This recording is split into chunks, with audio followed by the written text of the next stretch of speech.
Today is July 21st, 2016. This is Christy Tullis with an interview with Elizabeth Brooks, who teaches at the Harrison Hills City School District.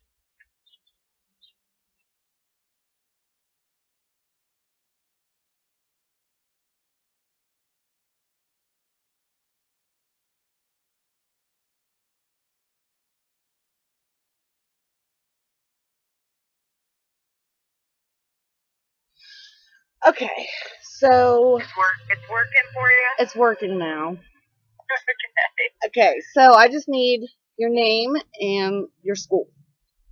Okay. Elizabeth Brooks, Harrison Central Junior Senior High School. Okay, and your educational background?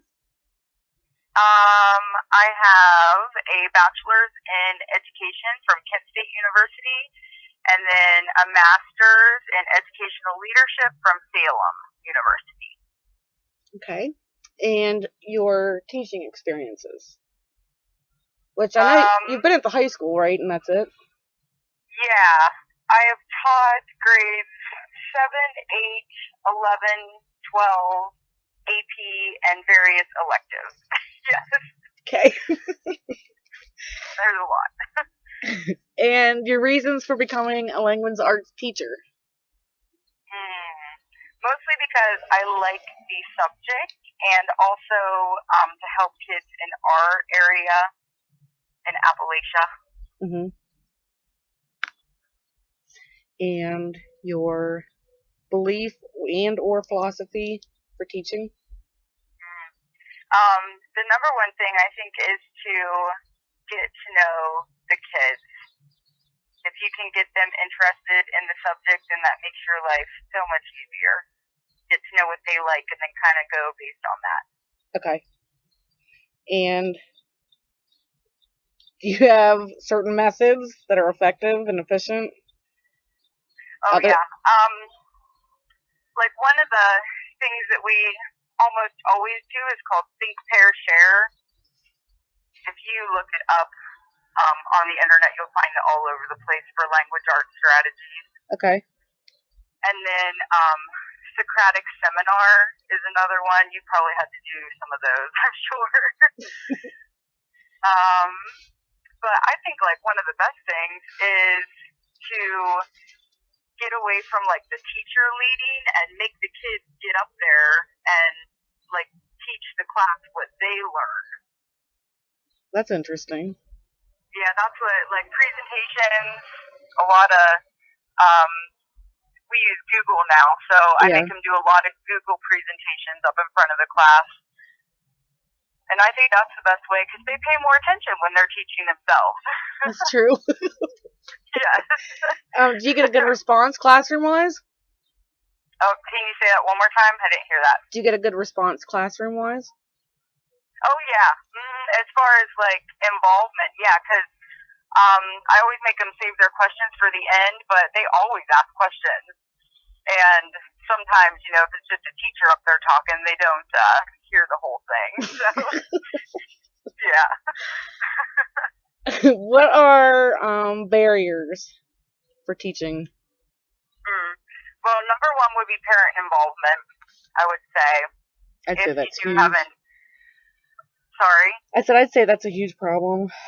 Yeah. Like, if you do have an issue, trying to get the parents to come in and talk about it or, you know, work with you on it. But as far as, like, with the kids, most of it is just, like I said, lack of motivation.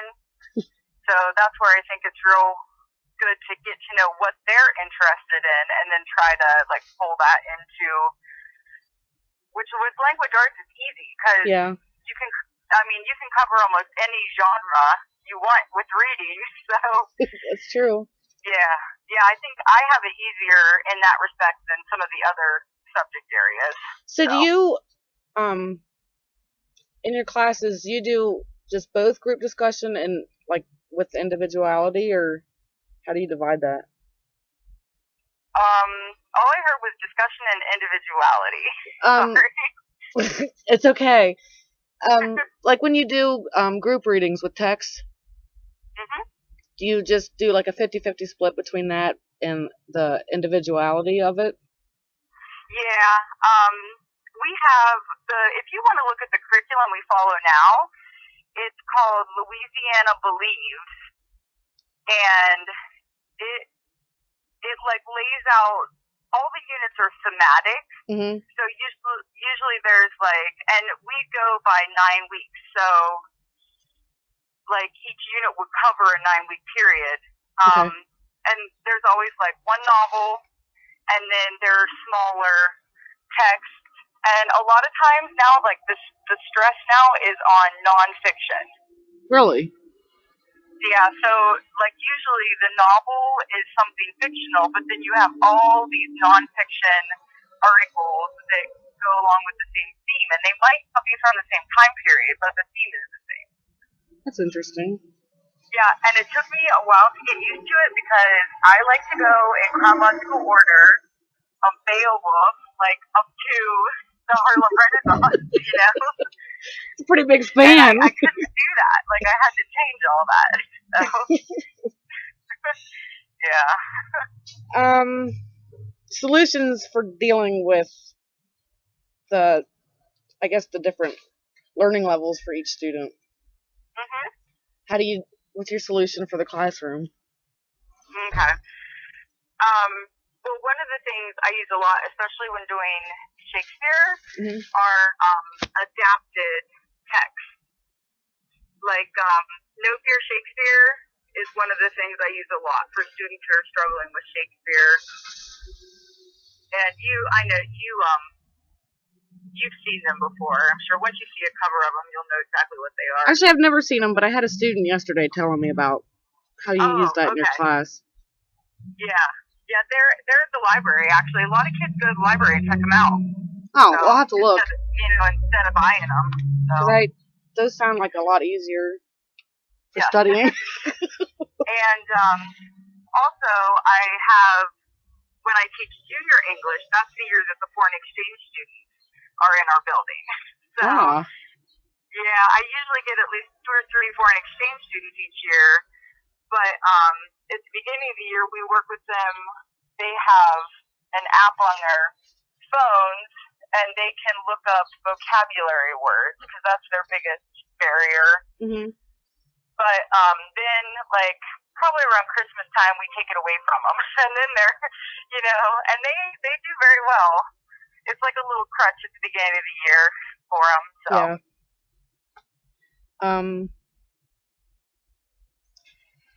I think we covered solutions for difficulties. I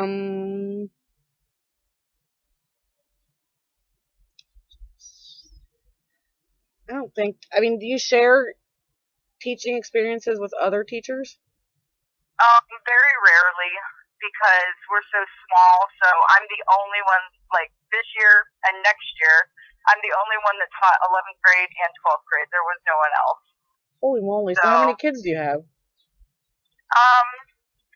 Well, with the seniors, a lot of them do like post-secondary or vocational programs. Mm-hmm. So there aren't as many seniors as you would think, but there are like right around 100 juniors.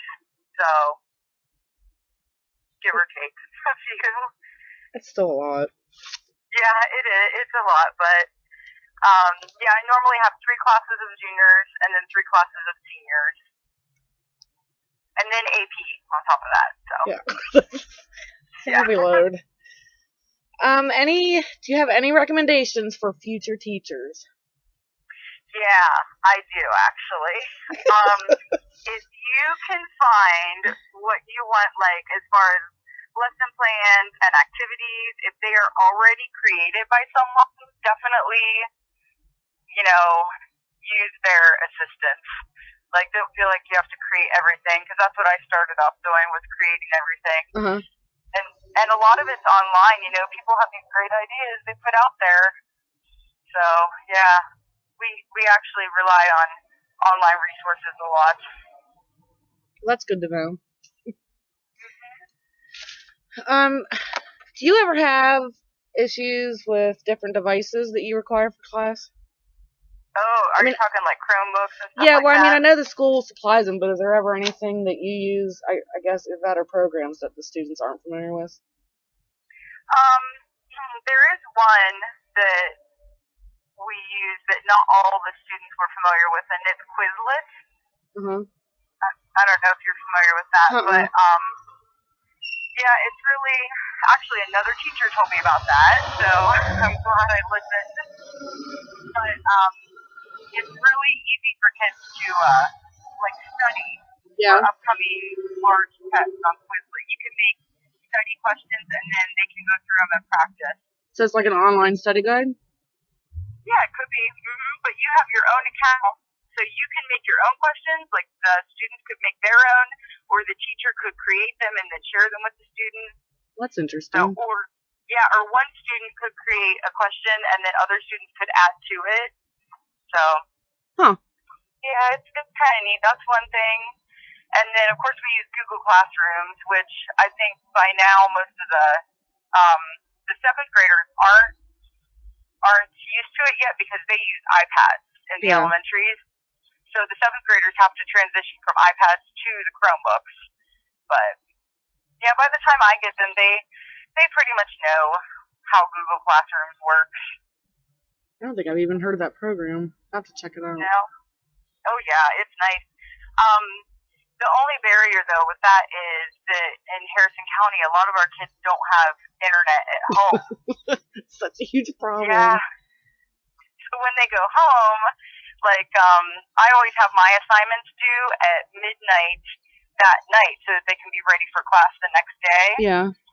And if they don't have internet at home, obviously they can't submit it. Right. You know, so that's kind of, I just have to know which students those are, and I know that they will be submitting theirs at like 8 a.m. when they walk into the school building the next morning.